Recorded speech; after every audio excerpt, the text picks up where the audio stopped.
Okay, so before we even say anything, no, this is not an international schematics. These are schematics for Carrier, their refrigeration unit. And what I want to focus on, I want you guys to pay attention on this legend right here. It says normally closed contacts and normally open contacts. And let's find a place real quick, okay? You see this right here, this little dots right here, those are fuses. That's a 7.5 amp, 7.5 amp fuse, and a 10 amp fuse.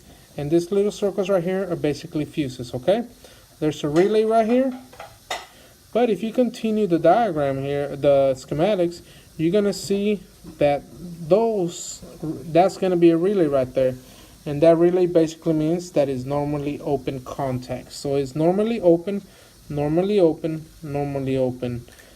So, okay, so the one on the left hand side is normally open, and the one on the right hand side is normally closed. That's why I do not recommend that you switch them. I'll explain. Okay, so I'm gonna explain to you. Okay, as you saw there in the schematics for that reefer, all those contacts are basically open. Okay, on those relays. So what would happen if you grab one of the relays that are normally closed and you put it on the normally open? Well, guess what? That circuit is not gonna function. So that is the reason why I always tell people, do not change relays, because you don't know, you don't have the schematics. I don't have the schematics on for your truck. So that's why I always tell people, do not switch relays, because you don't know if they're going to be open or they're going to be closed. Let's say, for example, turbo is usually closed. Okay. Let's see. I'm sorry, they're usually open, okay, for your turbo, okay? Because when you open up your key, your turbo activates. You hear that cling, cling, okay? But if it was normally open, your turbo will be always open. Why?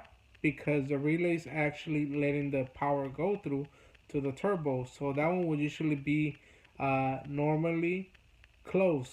When you open the key, it becomes open. So just imagine if you put a open closed relay on a turbo relay where it's supposed to be closed. Well, it don't matter if you have your key off or on. That relay is always going to have power, and that turbo is always going to be open, and that's going to cause you a world of trouble. So that's the reason why I don't recommend you switching relays to find out if something is working, because you might fix the problem, but you just made another problem for the truck, because now you changed relays where they're not supposed to be at, and then next thing you know, you end up in the mechanic shop for something minor as that. So keep that in mind. Don't switch your relays. Test the relays.